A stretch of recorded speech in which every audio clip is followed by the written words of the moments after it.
Okay, good morning, everybody. It's Jeff Goldberg for the Sales Pro Network. I am Jeff Goldberg, your sales coach. I'm a sales coach and trainer, and I work with both individuals and organizations to help them get measurable and sustainable sales increases. And I founded the Sales Pro Network on Facebook and on LinkedIn to elevate the profession of sales and to help you make more money. Every Friday, we get together and either do a live training or I bring you somebody who can add value to the profession of sales. But the Sales Pro Network is a place where you can come and not just learn, but also hang out, ask questions, communicate with other salespeople, network. You can share your successes, your challenges, get great coaching. A lot of my competitors are on here by invitation. I believe there's plenty of business for everybody, the abundance theory. And it's a place where you can come and learn. So, I was looking for a highly paid sales coach to answer some of your questions, and I posted something in the group earlier this week. And I asked you if you could speak to a $25,000 per hour sales coach. And I guarantee you, there are coaches who command that kind of money. But if you could have just an hour with a coach who was worth that much money, but you could only ask one question of them, what question would you ask? And I hope that we could get a coach like that and answer your questions. So we didn't get a heck of a lot of questions. We got some wise guy comments, but we got some questions. And instead of a $25,000 an hour sales coach, you get to hear from me today. So if you're watching live, please do say hello. If you haven't connected your Facebook account to StreamYard, please be sure to say hi and say who you are. If you're watching this on the replay, please put replay in the comments. And if you have any questions for me as we're talking today, please shoot them in the comments too, and I'll do my best to answer them. So if you give me just a moment to share my screen, I will let you see the questions as we actually talk about them. And it looks like we're ready to go. Beautiful. Okay, so what questions would you ask? What question would you ask if you could speak to a $25,000 per hour sales coach? First one came from member Ryan Dunphy. Ryan's a great guy. I know him through the Speakers, Authors, and Coaches Network. And Ryan asked, by the way, Ryan's a guy who loves to work outdoors. He's constantly posting pictures of him in his office, which is by a stream or a lake, or he's doing all kinds of cool stuff. Very interesting guy. You should look him up. Ryan asked, with the current expected lifespan of 78 years, and you're only being conscious or otherwise, in other words, awake for 52 of those years based on sleeping 8 hours a night. Apparently, Ryan is not an old guy like me who sleeps way less than 8 hours a night, but based on sleeping 8 hours a night, how are you actually spending your time? And when I looked at that question, the first thought in my mind was, that's the question you'd ask an expensive sales coach? When you could ask any question about selling. But the more I thought about it, it's an incredibly useful question to ask. How is somebody who's that successful investing their time? Are they doing it wisely, and what are they doing? So again, you're not getting a $25,000 an hour sales coach today, but I'll share with you what a way less expensive, but not inexpensive sales coach does with their time. So I prospect about 20% of the time. And by prospecting, I mean I'm on social media, like in our Facebook group, like on LinkedIn, and I'm posting. I'm reading other people's posts. I'm responding to the people who respond to my posts. I'm responding to other people's posts. I'm engaging on social media. I'm also networking. I'm a big fan of networking if you're doing it effectively. And there's a bunch of things that go into doing it effectively. Some of them would be making sure you're in the right group. I've visited a lot of groups because I get invited to speak at them all the time, but I've only joined one. And the reason I've only joined one is because that's the one that felt like home to me when I met the people. And also that the people in the group are selling similar to me. In other words, they're selling B2B, and they're also selling at a high level. Because when I sell my training services or my consulting services or my outsourced sales management services, I'm talking to either presidents, CEOs, or global gods or goddesses of sales. So you got to be in the right group. You've got to have a great brief commercial. You've got to be able to quickly and clearly share with people who you are, what you do, and most importantly, how you help people. And you've got to make it memorable so that the people in your networking group can share it with others, because the purpose of networking is not to sell to the people in your group. It's to turn those people into your extended sales force. And by the way, I just realized if you're making comments, I can't actually see them because I'm staring at the same PowerPoint that you're seeing too. So you can put them in. Maybe we'll check in a little bit and see if there's any questions, and we'll come back to this. So you've got to have a great brief commercial, and you've got to be generous. You've got to make sure that you're giving. If you come into a networking organization, you're just thinking, how many leads, how many referrals can I get without any thought of giving back, you're probably not going to last very long. And the other thing is you want to make sure that you're taking the time to get to know the people in your group, because it is absolutely, positively not about going to the meeting once a week, once every 2 weeks, or once a month, however often your group does it. And of course, it's important to be at all those meetings so that people know that you're committed to the group. But it really happens, where the magic really happens in networking, is when you get together with the people of your group outside of the group. In the group I'm in, we call those opportunity calls. In other groups, they're called one-on-ones or get-to-know-yous. But it's you and somebody else, or you and a couple of other people, just investing some time getting to know each other personally and professionally. Because the more you know about the people in your networking group and the more they know you, the more they're going to tend to trust you, and the more they're going to be likely to refer you. I also include, for me, contacting referrals. I'm blessed to get a lot of referrals, not just from my networking group, but from people I meet, as well as people who have seen my videos, and from clients, of course. I'm often asked about referrals, and I'll just give you some quick tips on that. The first question I get asked quite often is, when should you ask for a referral? And I have the same answer every time. Ask for referrals all the time. When somebody chooses not to do business with you, ask for referrals. If you've done a good job in the sales process, you've treated people professionally and courteously, then they should have no compunction about giving you a referral, even if they're not going to use you. And if you ask, if you just wait for somebody to give you a referral when they're not going to do business with you, it's highly unlikely that's going to come. But if you ask properly, who do you know that I should be speaking with? Or you can say, as you probably know, I build my business through direct referrals from people just like you. And even though we're not going to do business right now, it's quite possible that you know some people who might be interested. Who do you know that I should be speaking with? Ask when people buy, ask when people don't buy. Ask when you're sitting in a diner and you're listening to a conversation. Ask when you're sitting next to somebody on an airplane. Ask everyone. If you wait for people to give you referrals without you asking, hopefully they will. In fact, my coach is a big fan of not asking for referrals. She thinks it's rude. I disagree with her. I very seldom disagree with her, but on this one, I certainly do.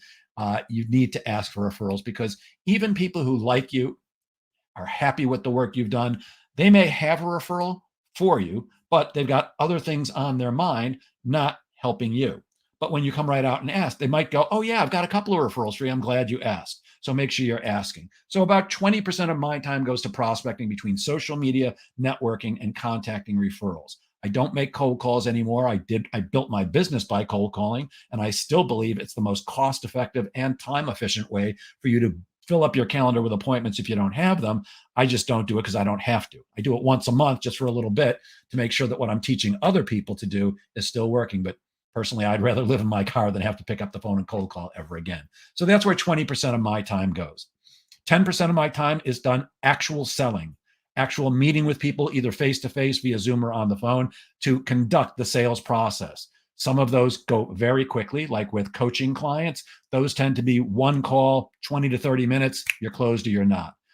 However, when I'm selling sales training services, that typically takes 3 meetings done over an 8-week period, each one lasting anywhere from 30 minutes to an hour and a half. So about 10% of my total time is in the actual sales process with me selling my services to people. 50% of the time is invested in delivering those services. Obviously, we all need to deliver the services that we've sold. Otherwise, we're not going to get paid.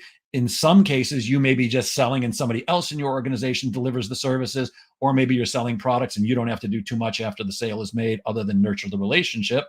But for me, I have to. I am Jeff Goldberg and Associates, and by the way, I do have associates who do other things that I don't do, like, for example, customer service training. I used to do customer service training for my clients when they asked, but then I met one of the most fantastic customer service trainers maybe in the world. She might be the premier customer service trainer. Her name is Randy Bussey. And when I met Randy, whose company is called Workforce Development Group, I realized that my training didn't compare to hers. It wasn't even on the same planet. And my clients were far better served by me making an introduction for Randy rather than me delivering the training.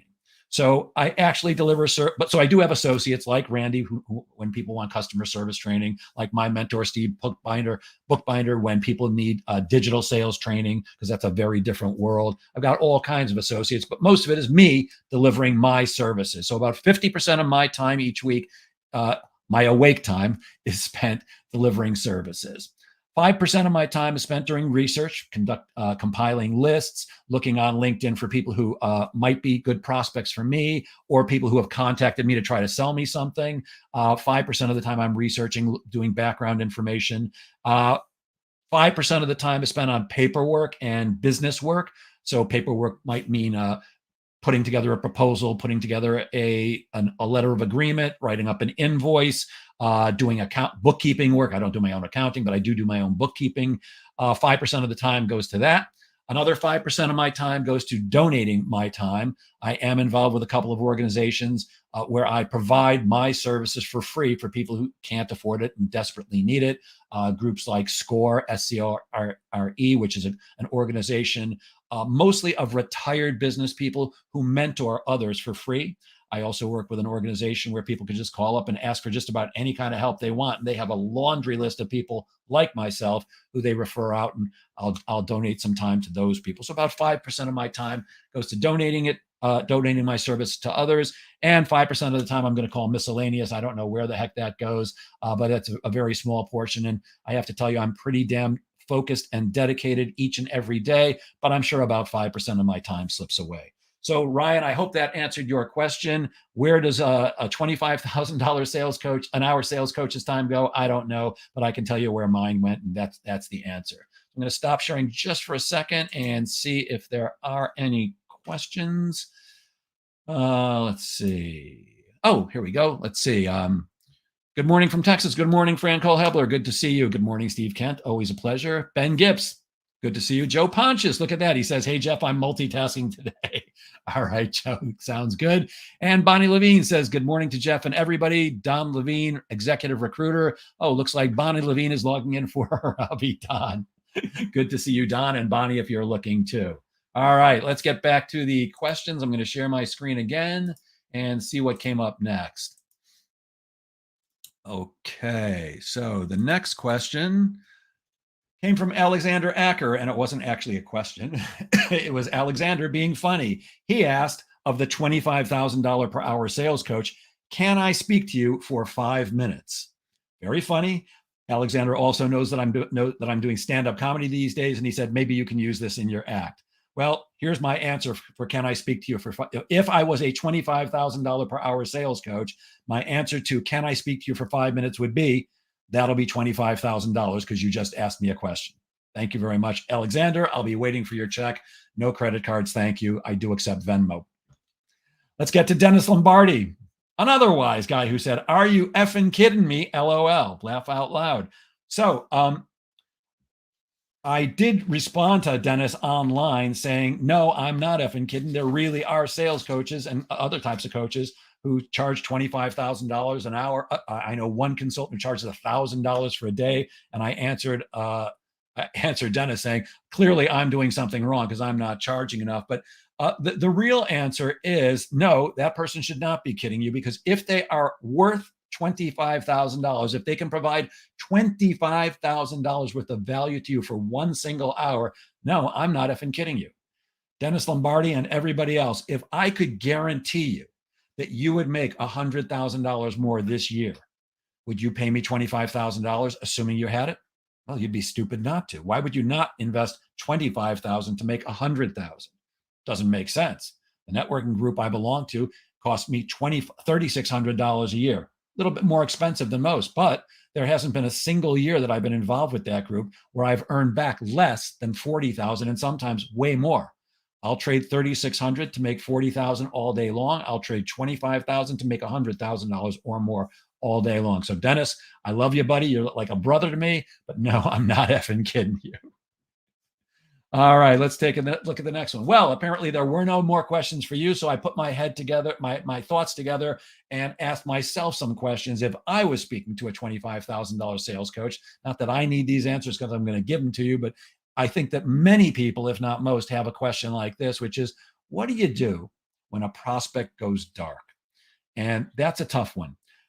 I get this question all the time, by the way, from not only the people I manage. Some of you know that not only do I do sales training and sales coaching, I do what's called outsourced sales management, which means I actually take over the sales management function of a small team of salespeople, always less than 10 salespeople. And in every instance, they're reporting to the owner of the company when I get brought in, the owner of the company who, A, probably doesn't know how to manage salespeople, and B, should be investing their time managing their entire company and not a heck of a lot of time on their sales team. That should be done by somebody else, a professional who knows how to do it.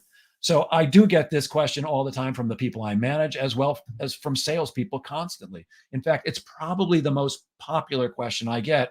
How do you re-engage a prospect who's gone dark? If you're not sure what I mean by gone dark, it means you've had some conversations with them. Maybe you've shared a proposal with them. And then all of a sudden, they're not responding to your emails. They're not responding to your voicemails. They are not in contact whatsoever. And you and I both know that if we're not in contact with our prospect, it's pretty unlikely that we're going to help them choose to do business with us unless they one day wake up and go, oh, let me sign that contract and send it over to Dennis Lombardi. So there's a couple of things I want to talk about regarding prospects going dark. And the first one, and this is the most important part, and some of you have heard me talk about this way more than once, but I consider it the most important thing I teach salespeople. Don't let them go dark. And you do that by using what I call the BNAS, or best next action step philosophy. And the best next action step philosophy simply says this: never leave a meeting or a phone call without setting up the next meeting or phone call right then and there. Never leave a meeting or a phone call without setting up the next meeting or phone call right then and there. And that sounds like this.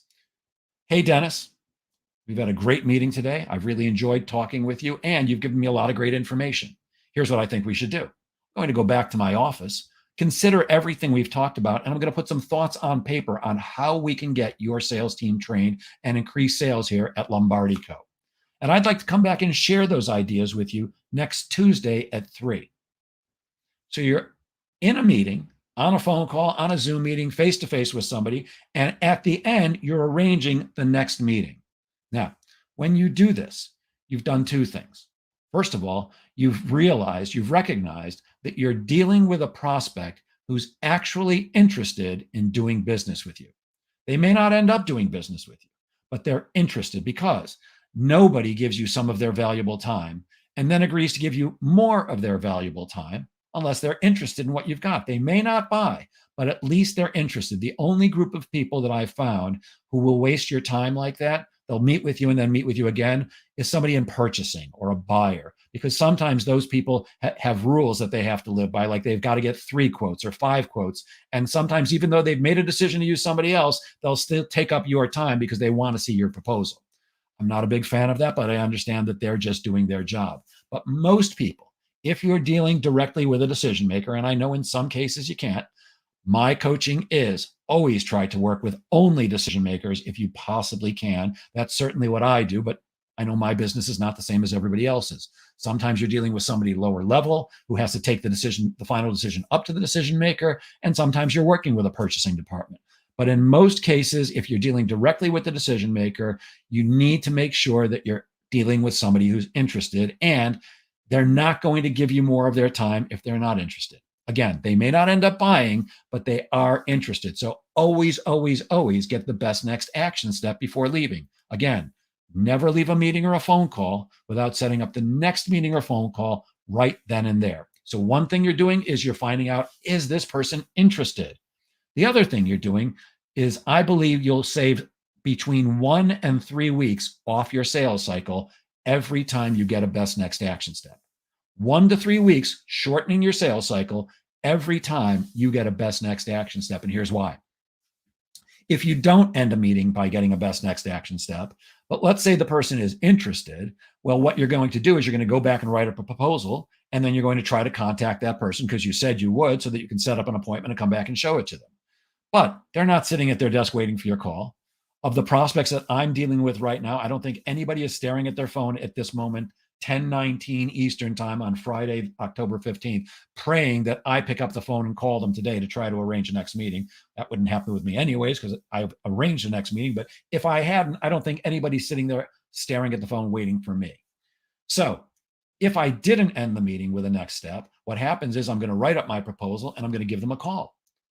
And are they sitting there waiting for my call? Well, no. So they might not pick up the phone. In fact, it's pretty unlikely that they will pick up the phone unless they happen to be at their desk, happen to be not involved with something that's urgent right now, and they see my name on their caller ID and they go, "Oh yeah, I want to talk to Goldberg."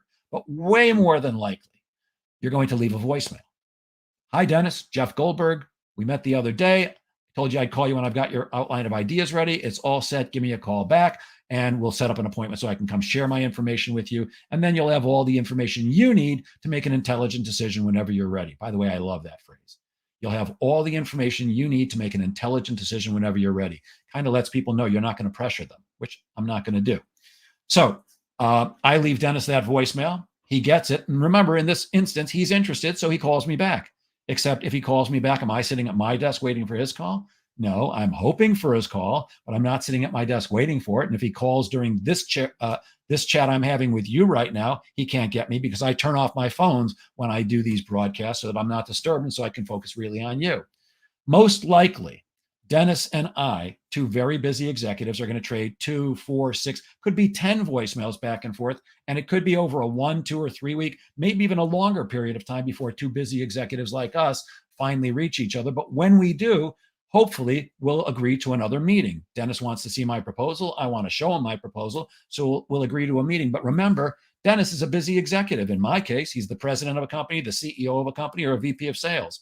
I'm busy too. He's busy, I'm busy. So it could easily be 1, 2, or 3 weeks once we finally talk to each other on the phone to us having a scheduled appointment. But if I just get that meeting before I get off the phone or the Zoom call or that face-to-face meeting, if I get that next meeting set up, I've saved all that time. And again, I'm making sure I'm dealing with somebody who's actually interested in potentially doing business with me. So I urge you, if you learn nothing else from me in any time that you and I invest together, please start implementing the best next action step philosophy. I don't guarantee a lot in life. I never make promises that I'm not sure I can keep. And I don't guarantee things unless I have 100% knowledge that I can deliver. But I guarantee you this. If you start implementing the best next action step philosophy and make it a religion for yourself, it is for me, make it a religion for yourself, I guarantee you will find this to be incredibly profitable. You will close more business and you will shorten your sales cycle. All right. Let's see. Joe Poncha says LOL might mean lots of love. It could be. And knowing my friend Dennis, it is possible. He is a very loving and caring guy. And let's see. Oh, you've got a hello from down in Florida. Facebook user Valerie Heffron. Good morning, Val. It's good to see you. I don't know if Barry is with you, but if he is, say hi to him too. So that's how we try to avoid a prospect from going dark on us. But what do we do when the prospect does go dark? Well, I don't like to use the word tricks when it comes to selling because it implies that we're being underhanded, but I do have a couple of tricks that I want to share with you. Actually, they're just techniques that work really, really well. The first one is called, should I close the file? And this can be either an email or a voicemail. It works just as well either way. I'm going to give you the example of an email. However, again, you could leave the same message on a voicemail. So you've got a prospect who's gone dark on you. They're not responding to your emails. They're not responding to your phone calls. You send them an email and the subject line is, should I close the file? Question mark, question mark, question mark. And I want, should I close the file, all in caps. Now, I know that means you're yelling. I may be an old guy, but I know enough about social media that if it's all in caps, it means you're yelling. I don't care. I want to get this person's attention. And I don't care if they think I'm yelling at them because right now I've got nothing. I've got a non-responsive prospect, so I certainly don't have a deal. And they're being rude to me. Now, I know in sales and in life, sometimes people are just rude and there's nothing you can do about it. But if somebody's being rude to me, I have no problem being rude right back by yelling at them. So should I close the file, all in caps, question mark, question mark, question mark. And then the body of the email is going to sound like this. I'm going to use my friend Dennis again. So if Dennis Lombardi started ghosting me, he'd get an email that said, Dear Dennis, Again, should I close the file? All in caps, question mark, question mark, question mark. Dear Dennis, you and I met about 2.5 weeks ago, and we discussed my outline of ideas for improving sales at Dennis Lombardi Co. You seemed incredibly interested at the time, and you just said you needed a couple of days to think about it, which I felt was incredibly reasonable. Dennis, I've sent you several emails and left you several voicemails, but I haven't heard back from you. And I want you to know I'm the kind of salesperson who is incredibly persistent, and I intend to continue trying to follow up with you until you tell me not to, comma, but I don't want to be a pest. If you are potentially interested in working with me, I think the smart thing to do is to continue the discussion. Here are 3 times and dates that I'm available, and then I'll list those 3 times and dates. And then it's, do any of those work for you, question mark. And then below that, it's, if you are not interested in potentially moving forward and do not want to continue the conversation, simply reply to this email by saying, yes, Jeff, please close the file. And I promise you, Dennis, I will never darken your door again. So, should I close the file? Question mark, question mark, question mark. That's the whole email. Now, or voicemail. When you leave a voicemail or send an email like that, you have to be prepared for the person to either call you back or send you an email saying, yes, please close the file, because sometimes they're going to do that. It's possible the reason they're not responding to you is they're too busy and they may do business with you later on. But the greater likelihood is they're just not going to do business with you, but they don't want to be confronted. They don't want to tell you no because they figure that you, like the typical salesperson, is going to start arguing with them. I don't argue. I certainly have a conversation with somebody to find out why they don't want to do business with me. And if I can help them choose to change their mind, I do, but I'm not looking to argue with anybody. In fact, we can't win an argument with a prospect. They can give us an appointment or not. They can choose to do business with us or not. They can give us their money or not, but it's up to them. So I'm not looking to argue with anybody. But what I am looking to do is I'm looking to move things forward. So I'm looking to make it easy for them to say yes and easy for them to say no. And when they say, yes, Jeff, please close the file, I've made it easy for them to say no, but I've also done something for myself. I've cleared up a little psychic space in my head. Because if you're anything like me, when somebody says anything other than no, but they haven't said yes yet, for example, think it over, and I certainly have a response for that. But if they actually do say they want to think it over and I let them do that, then in my mind, the thought is, well, of course they're going to invest the time to think it over and carefully consider whether they should do business with me. And of course, they're going to come to the right decision, which is to pay Jeff Goldberg some money to do some coaching or training or whatever else they're looking for. Of course, they're going to do that, except that's not what happens. And because we have that positive attitude and we're taking up psychic space in our brain that says, oh, I've got another deal that's going to close soon. Because why wouldn't somebody want to do business with me? Here's the thing, though. I'd rather get that space out of there, that little area that's taking up a little piece of my brain that says, of course, they're going to do business with me, and get rid of it, because what that does is it shows me what I really have in my pipeline, how much money is really going to come in. And for most of us, when we see that we have less than we thought we had, it spurs us on to do more prospecting and develop some prospects who may actually end up doing business with us. So it's actually a good thing when somebody gets back to you and says, yes, please close the file. It's disappointing, but it's a good thing. Of course, the other possibility, and I find this to be the far greater probability, is they'll get back to you and they'll say something like this. No, please don't close the file. We're still interested. We just got busy with, and they fill in the blank with whatever they got busy with. Well, that's fine, but at least you've got them re-engaged. And the goal is, how do we get them back into a conversation so we can move the sale forward if appropriate? That's the should I close the file. The other way to re-engage a prospect who's gone dark is what's called the Dear Mary call. And I learned this from the guy I used to work for before I opened up my own consultancy. I think it's a brilliant technique. I wish I had invented it myself, but it works really, really well. And whenever I used to share it with people, whenever I shared it with people, almost always they get back to me and say, oh, I tried it. I can't believe it worked.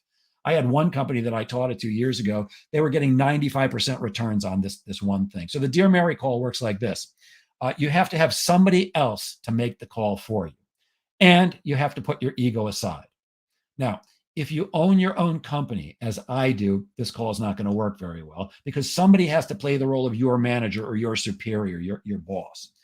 So let's say My friend Les Deegan, who's tuning in today, and he had a question. He said, I would ask a $25 an hour sales coach if he could work with me at 20 an hour. Okay. Very funny man, that Les Deegan, and actually he really is. He's a sales professional for many, many years, an expert who recently retired, and he's devoting his time to stand-up comedy and singing and entertaining people, and he actually is a very funny guy. So if Les and I worked together, whether I was really his manager or not, Les could come to me and say, "Hey, Jeff, I got a prospect who's not he's gone dark on me, or she's gone dark on me. Can you make the Dear Mary call for me?" And here's what happens: I will now call Les's prospect for him, and when I get the prospect on the phone, well, first of all, again, I'm not going to get through any better than Les will. Although it's possible that somebody will pick up the phone. And my friend Ben Gips, who's watching right now, can absolutely testify to the fact that sometimes you call people at the right moment and they just happen to pick up. And in fact, Ben and I had a situation recently. He hasn't been actively chasing this guy. And when I say actively chasing, he hasn't been calling him every day, 10 times a day for the last 3 months, but he's reached out several times to a gentleman, and I have had several conversations about, how do we get this guy to actually speak with you? And one time when Ben had called me for some advice, I had to put him on hold for a few moments. And while he was on hold, he said, "You know what? I'm just going to take a shot and call this guy." And he actually got him on the phone just because he called. But if he hadn't, Ben could have asked me to make the Dear Mary call, but of course I said I was going to do it for Les Deegan. So I'm calling up Les's prospect, and I'm probably going to leave a voicemail. It's going to sound like this. "Hi, Steve. My name is Jeff Goldberg, and I work with Les Deegan over here at Jeff Goldberg and Associates. Les mentioned to me that he had been speaking to you and that you seemed very interested in what he had to offer, but that he's made several phone calls to you and left you several messages and also sent you several emails, and you haven't gotten back to him. So I want you to know that I take personal responsibility for everything Les does, and it's clear to me that he's done something to offend you.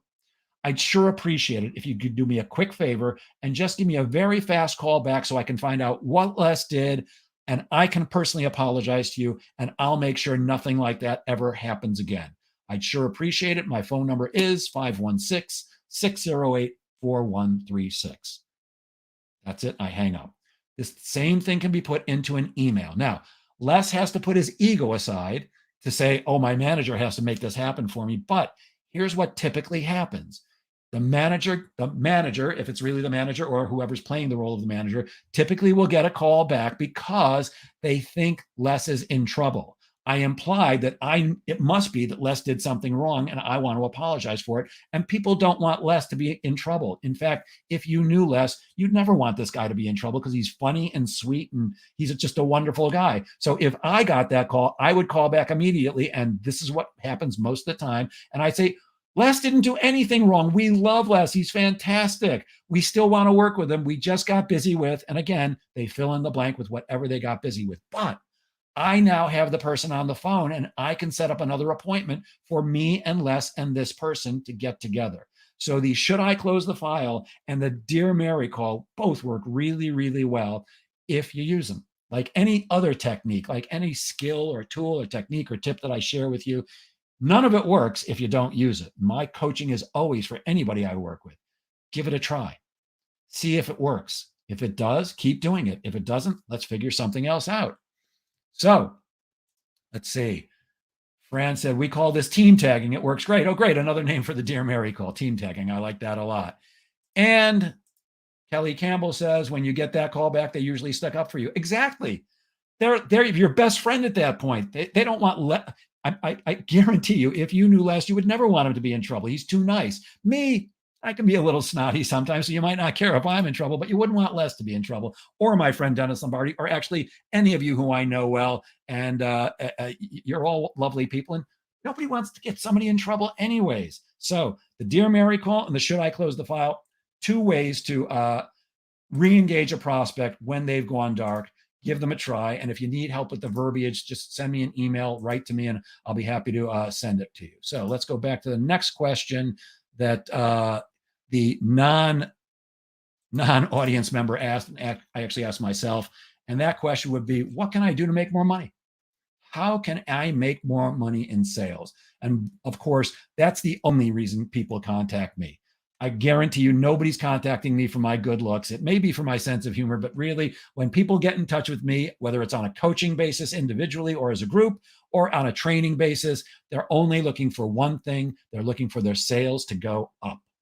Unfortunately, sales don't typically go like this. They go like this.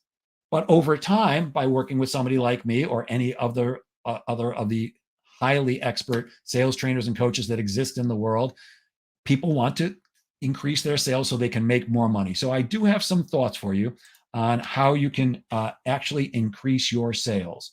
The first, or to make more money. And the first one is to use calendarization. I've talked about this, I think, once or twice on these broadcasts. If not, then I apologize, because it's a crucial concept. Calendarization simply means it's a time management technique. It's crucial as salespeople and as sales management, and everybody needs to manage their time effectively. And most of us are horrible at it. We waste a lot of time for various reasons. Not that we want to, we just do. So I find that when you use calendarization, you'll be way more effective and efficient with your time. So calendarization works like this. You use a calendar. I'm assuming you do now anyways. If you don't, start using one. And I don't care which one you use. Outlook, if you use Outlook, there's a calendar in there. I happen to use Google Calendar just because I like it, but I don't care which calendar you're using as long as it works for you. And the thing about calendarization is everything goes on your calendar. And I mean everything. Everything goes on your calendar because you want to account for where your time's going to go. Because most of us, if I asked any of you, where did your time go last week? I'm betting you would have a hard time figuring it out. In fact, the first question that I answered for Ryan Dunphy, I had to actually stop and think about, gee, where does my time actually go? Now, I've done this exercise more than once where I track my time over a period of a week so I can see where my time is going. And by the way, that's a very useful exercise for you guys. Write down on a piece of paper everything you do and how long it took you for a week, and then review it at the end of the week. If you're like most people, you'll be stunned at how much time you waste if you're really being honest. See, what we want to be doing is focusing on RGAs, revenue generating activities. And when you look back at what you've done in the past week, I'm betting you'll find that a lot of time was invested in non-RGAs. It's kind of like when you go on a diet and they make you track the things you're eating. I've done it before. It's usually sickening when you actually look at the gross stuff that you put in your mouth in a week or 2 week period. I'm not doing that now because I'm being healthier, but I've had that happen more than once. So you want to track your time and be effective with it. So calendarization means everything goes on your calendar. Now, for most salespeople, the only thing they put on their calendar is their appointments. And of course, your appointments have to go on your calendar. If your appointment's on your calendar, how are you going to know where to be and how soon you have to leave to get there and stuff like that? So of course, appointments have to go on your calendar. But what about things like prospecting time? Prospecting time is one of the most important things. In fact, I consider it the most important thing you can do every day. If you'd like to make more money in sales, you need to prospect effectively and consistently, and that time has to be on your calendar.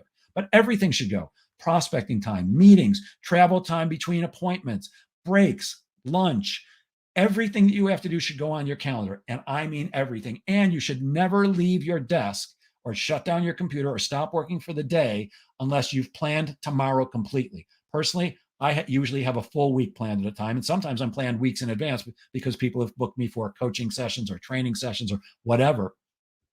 I just had a company that booked a training session in early February. So my calendar tends to get filled up. So you want to make sure your calendar is all filled up every day, building in little breaks, because you are more effective when you build in little breaks all day long. And the other thing is you have to assign the right amount of time to each of your tasks. I'll give you an example. I use Google Calendar, as I said, and Google Calendar, you can set it up to default either to half an hour for each task or an hour for each task. Mine defaults to an hour. So if I put writing a proposal on my calendar, it's going to take an hour. But I don't leave it at an hour because I know through experience, it only takes me 20 minutes to write a proposal. If I leave it at an hour, it's going to take me an hour to write that proposal because there's no time pressure. I'm going to take my time and I'm probably going to do other stuff while I'm writing my proposal. I'll write the proposal. Maybe I'll look at our Facebook group. Maybe I'll go on LinkedIn. Maybe I'll do something else. Maybe I'll take a call from a friend or whatever. But if I have the right amount of time, in my case, 20 minutes for writing a proposal, by the way, that's not the right amount of time for everybody. That's just how long it takes me. If I do that, then I'm giving myself some time pressure. I've got to work with focus and velocity to get the job done. And the game I taught myself to play when I first came up with this is, if you don't finish the task that you're trying to do in the amount of time you've allotted yourself, you then have to stop doing that task and move on to the next thing on your calendar. And you owe yourself the time at the end of the day, after you finish everything else, to go back and finish the task that you didn't finish because you weren't working with enough focus and velocity. And my experience was, it didn't take too many times of me getting to 7 or 8 or 9 or 10 o'clock at night and finishing everything I had to do, and then realizing, can't believe I've got to finish that proposal now. It's not the best thing to do. So make sure you're using calendarization and get organized. I hate a messy desk. If I'm managing a team and I see that their desk is a mess and there's papers everywhere, it drives me nuts. Now, I know that some people think they can find anything because they've got some master system, even when their desk is a mess. But my experience has been, most people don't have that system. They just want to believe they do because they don't want to put in the effort it takes to really clean up their desk and organize themselves. I happen to be a naturally organized person, so it comes natural for me. And if it doesn't, find somebody who can help you. Somebody like, you're not going to pay me to help you get organized. That's not what I do. But there are professional organizers who can organize your home, your office, your files, and all kinds of other things. It's not hard to get organized if you put in a little effort, and you're going to save time. I could tell you where every file I need is in my desk. I keep file folders. I could tell you where almost everything is in my entire home. It'd be pretty hard to stump me because I'm such an organized, almost anal guy about that kind of thing. In fact, it used to be stunning for me when I was married and lived at home with my children and my money. My now ex-wife used to come home and she's, where's my hair clip? How would I know where your hair clip is? Where'd you put it? Here's the one I used to hear all the time. Where's my keys? I don't know. My keys are in the bowl that I put on the table over there for our keys when we walk in the door, but I'm not sure where yours are. I have a little hooks inside my front door with all my keys hanging on them. As soon as I walk in, that's where they go. I'm a big fan of putting things in their place as soon as I'm done with them. I wash dishes after I'm done eating. Well, actually, I don't. I stick them in the dishwasher after I'm done eating. But I keep organized because it makes me more effective. And when I'm more organized and more efficient, and I'm using calendarization to protect my time, I'm going to make more money. The second thing is prospect effectively and consistently. This is the number one piece of advice I give to CEOs. I get asked a lot of questions by my prospects and clients because they know I have no vested interest in giving them an answer that's going to, kiss up to them. I'm an outside consultant. I'm an outside contractor, and I don't have to kiss up to them. I'm going to give them the straight dope. And, that's what people pay me for anyways. They want to get the real deal. My coaching clients too. I sometimes say things to my coaching clients that they're not going to want to hear. And in fact, I actually ask permission before coaching somebody. I always start like this. Do I have permission to coach you? And remember, these are people who are paying me to coach them. But at the very first session, my first question is, do I have permission to coach you? And of course, when somebody's paid me, they always say, yes, you do. And then I tell them this. I'm going to ask you the same question in a moment, but first I want to tell you something. I am sometimes going to say things to you that you're not going to want to hear, but it's my job to tell them to you. I'll always say them in the nicest way possible. I'm not going to get nasty, but I'm going to sometimes say things that you don't want to hear. Do I still have permission to coach you? And everybody says yes. And sometimes I do have to tell people things they don't want to hear, like prospect effectively. And I do get asked lots and lots of questions by my clients and my prospects, CEOs, company presidents, VPs of sales. 50% of the time, the answer I give them is, tell your lazy ass salespeople to go find more prospects. The sad truth is that for most of us, prospecting is our least favorite thing to do. It's my least favorite thing to do. Now, I love our group and I love engaging with you guys there, and I like LinkedIn, but I'd rather not have to do any of that. I'd rather that my phone rings all day long with people who say, Jeff, I've heard great things about you. I need you to be my sales coach. Or Jeff, we want you to come do some training. I want my phone to ring all day long. I want myself to be so busy that I don't have time to do anything else except take calls, send out letters of agreement, and collect checks and go deliver services. But that's not the way it works. So prospecting consistently and effectively is truly the best way you can make more money in sales. It's certainly among the top three. When I say consistently, I mean consistently. What happens for many people, and I've seen this over and over and over with my clients before they become my clients, I often have people reach out to me with a story like this. Jeff, I used to make a lot of money. something happened. My income has plummeted in the last 2 months, 6 months, 2 years, whatever the time period is. And the first thing I always do in those instances is look at their calendar 2 to 3 months ago. Well, first of all, I never see prospecting on there, but I see they got busy with other stuff, and I'll ask them about it. And inevitably, they come to the realization, oh, yeah, I got busy and I stopped prospecting. You stop prospecting, that means somewhere in the future you can't get paid, because there is a relationship between between prospecting and getting paid. But unfortunately, it's not prospect today and get paid tomorrow. It's prospect today and get paid way down the line somewhere else for most of us. I could give you a long example, but I'm just going to shorten it right now. When I sell sales training, from the time I first meet with somebody till the time I actually get paid, the average is 4.5 months. And there's a long story that goes with why, but I'm not going to bore you with it right now. 4.5 months from the time I first meet with you to the time I receive your check. What that means is, if I don't prospect today, Friday, the 15th of October, I can't make money. I can't expect to get paid 4.5 months from today. And if I don't prospect, well, tomorrow's Saturday, so I wouldn't prospect anyways. Although I used to prospect on Saturdays when I first started out. It can be a great time to reach people in their office if you're dealing at a very high level, because often they're in there on a Saturday morning, dressed casually, trying to clear up the stuff they couldn't get off their desk all week because pesky salespeople like you and me were bothering them. But for me, I don't prospect on Saturdays anymore. I do a little social media, but not that much. But if I don't prospect Monday, I can't get paid 4.5 months from Monday. Tuesday, 4.5 months from Tuesday. So prospecting consistently is one of the true keys to selling, true keys to sales success. You want to make more money, prospect effectively and prospect consistently. If you don't know how to prospect effectively, go check out, I just forgot his last name, Jason Bay. Jason Bay on LinkedIn. I've interviewed him for our group. Go back and look at the interview. I think it was about a year ago. And if anybody needs it, just let me know. If you can't find it in our YouTube channel or on Facebook, send me an email or a DM. I'll send you the link.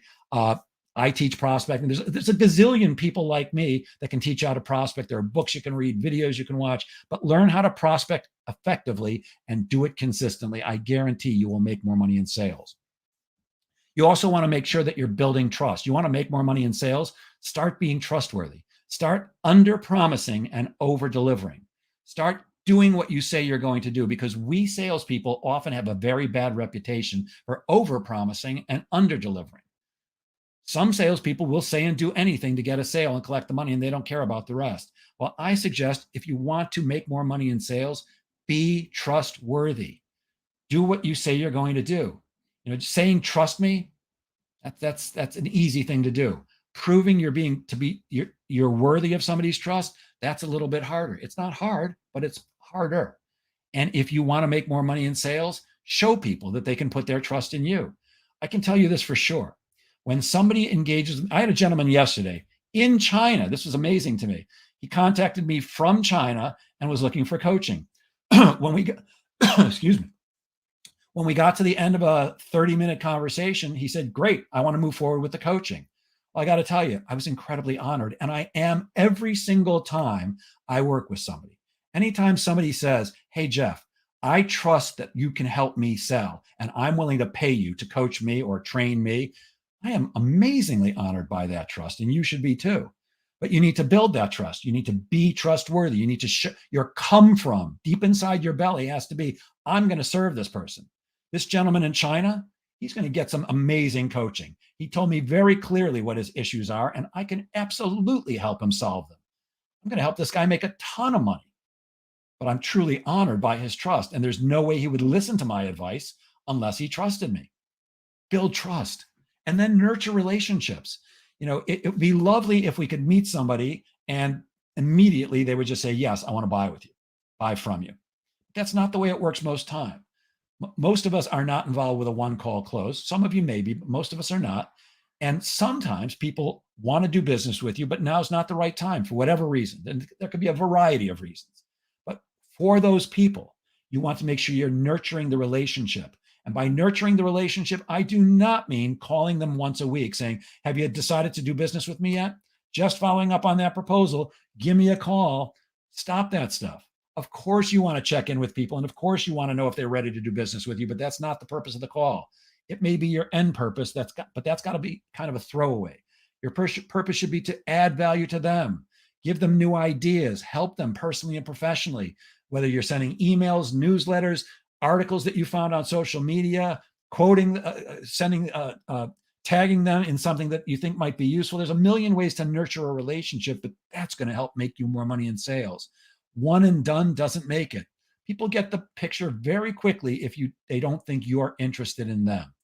Show them you're interested in them. Show them you're committed to serving them, that your product or service is going to help them, and that you, as a salesperson, are truly committed to that. Nurture the relationship. The next thing I want you to do is invest in yourself. Now, when I say invest in yourself, I don't mean pay me or some other person a bunch of money, although that's one way to do it. But there's all kinds of ways to invest in yourself in sales. One would be buy a book. New books come out all the time on sales. I read tons of them. I used to say I read them all, but I can't read them all. But I read a lot of them. Sales and sales management, I'm constantly reading new books. There are books out there you can buy. There are videos you can watch free. Each of these videos lives on YouTube and in our Facebook group. You guys can study these anytime. And I'm not the only, look, there's a gazillion guys and gals out there like me giving valuable knowledge. At least I hope I'm giving you valuable knowledge. I have confidence that I do, and I hope you think so too. But look, there's a lot of people who have a bunch of BS on there, but you can figure that out pretty quickly. Invest. Maybe you set aside half an hour a week. Maybe it's an hour a week. Maybe it's on a Saturday or a Sunday or in an evening. Invest in yourself. Watch a video, attend a webinar or a seminar, whether it's live or via the web. The typical salesperson invests zero in themselves. The only time most salespeople invest in themselves is when their company pays for it and forces them to go. Like a company will pay me. I just closed a deal with a company where I'm going to be training their team early February. They're investing in themselves and their sales team. It's a long time from now, but that's what we had to do to get their calendar together and my calendar together and give them enough time. But you got to invest in yourself. There's training out there of all types. Practice, role play. I know you don't want to. I get it. Except you know what? Perfect practice makes perfect. You want to get better at what you do? You need to be like an Olympic athletes. Olympic athletes don't wake up at the Olympics and run the mile or whatever they run. I'm not a sports fan. I don't know what they're running. Or luging. Guys on the luge don't just wake up one day and get on a luge on an Olympic, whatever that thing's called, shoot, whatever it's called. Anyways, you can tell I'm not a sports fan. But they're practicing all the time. They're rehearsing. Make it your practice to do the same. Find another person in your organization. You can hire a coach to role play with you, but just find somebody else in your organization. Say, hey, you know what? I really want to get better. Could we get together once a week and maybe have lunch or dinner or breakfast and just role play with each other? We'll critique each other. We'll give each other some advice. It takes a special type of person to go to someone else and say that. And nobody wants to, except you want to get better. Do it. Invest in yourself. Another thing that's going to help you make more money in sales is get healthy. Lose some weight if you need to. Start eating right. Sleep well. Exercise. I'm not a health expert. I'm certainly not an exercise nut. But when you feel better, when you're not carrying around a lot of extra weight, when you are getting that 8 hours of sleep that Ryan Dunphy talked about in that first question, when your body is in good shape, you will sell better because you feel good. And when you feel good, you project a different aura to people than when you don't. It's just the way it works. Also, inject good things into your mind, not just your body, but your brain. We pretty much use our brain to sell, our brain and our voice. I often say sales is not an easy gig. It's easier than digging ditches. Not that I know what that's like because I've never dug ditches, but it's an easier gig than that. But it's not an easy gig because it takes a lot of brain power. There's a lot of frustration. There's a lot of strategizing. There's a lot of things you have to do. Make sure you are filling your brain with good stuff. I'll give you an example. I listen to the news because I want to stay informed. Too many things are happening in the world, and I want to stay up to date. I don't listen to it all day long because it's mostly negative. You listen to the news all day long, you could shoot yourself, but I listen to just enough to stay informed, and then I move on. I'm injecting good things into my brain. I'm going onto websites and reading motivational quotes. I'll watch motivational videos. The challenge with motivational stuff, like my favorite is Tony Robbins. God, I love Tony Robbins for his motivational stuff. His sales training is horrible, but his motivational stuff, I think he's the best that ever walked the planet. He's certainly the best living motivational speaker that I know of. I've been in his audience way more than once. I watch his videos. I bought his tapes, his books. The thing about motivation is your motivational training doesn't last. You go to a Tony Robbins event, as I've done many times, and you walk out 3 hours later or at the end of the day, and you're pumped up out of your mind. You can't wait to get to the office and get to work the next day because he's a master at it. He will pump you up. But the next day, you're still pretty pumped up. And the day after that, you're kind of pumped up. And the day after that, you're a little pumped up. And by the end of the week, you're like, wasn't I really excited at the beginning of the week? What happened? It's because the motivational stuff doesn't last for you. But if you feed yourself daily doses of it, if you wake up and you say affirmations, positive affirmations, or maybe you pray, or maybe you journal, do something positive for yourself and inject good stuff into your brain all day long. Your brain is listening to you all day long. It's listening to itself talk to itself. It's listening to the things you say out loud, and it's listening to the things that go on around you. Especially if you have somebody who's negative to you regularly, you got to get rid of those people.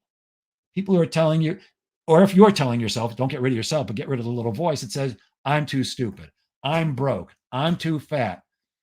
Those may be the cases, but saying those things doesn't help you. Acknowledging I'm overweight, but I'm working on losing some weight, that's a more positive thing to do. I don't have enough money right now, but I'm working very hard, diligently, and effectively to make as much money as I possibly can to take care of myself and my family if you've got one. Put positive things into your brain, and I promise you, you will feel better and you'll come across differently to your prospects. You'll come across as excited and enthusiastic and knowledgeable and positive and somebody who they should listen to. And finally, expect success. Expect to be successful. Too often in life, we expect the worst. It's certainly useful to consider what could go wrong so you can plan for it and try to avoid it, but expect to be successful. If you expect success, if you seek it out, if you focus on it like a laser beam, if you have a clearly defined goal and focus on it all day long, like being successful, like making a certain amount of money, like helping a certain amount of prospects become clients, like serving the world, you're way more likely to be successful. So if you'd like to be more successful in sales, expect success. And of course, work both hard and smart. I always love it when somebody says, don't work harder, work smarter. Well, geez, if you're not working as hard as you can, and if you're not working as smart as you can, what are you doing? Why are you wasting your time? When you play full out. But when you work full out too. Why invest the time in doing anything half-ass? It doesn't make sense to me. Play hard, work hard, relax hard, do it all, but do it. So I'll take a quick look and see if there are any more comments. Kelly said, when you get that call back, they usually do stick up for you from that earlier question. Fran says, I post daily something motivational and positive on Facebook and LinkedIn. I don't see Fran's stuff on LinkedIn, but I do see her stuff on Facebook, and she does every day. Just posting something positive means at least you've seen it, and why not share it with the world? It's a beautiful thing to do. Anyways, let me just go back to the screen share for 1 second and see if there was anything else. And then we're going to finish up for the day, and I'm going to send you on your way to go make some money. Well, there's my contact information. So brilliantly, I put that there in there for you to see. As always, if I can help any of you in the Sales Pro Network or any of you out of the Sales Pro Network who might be seeing this on YouTube at any time, please reach out to me. It's my pleasure to help.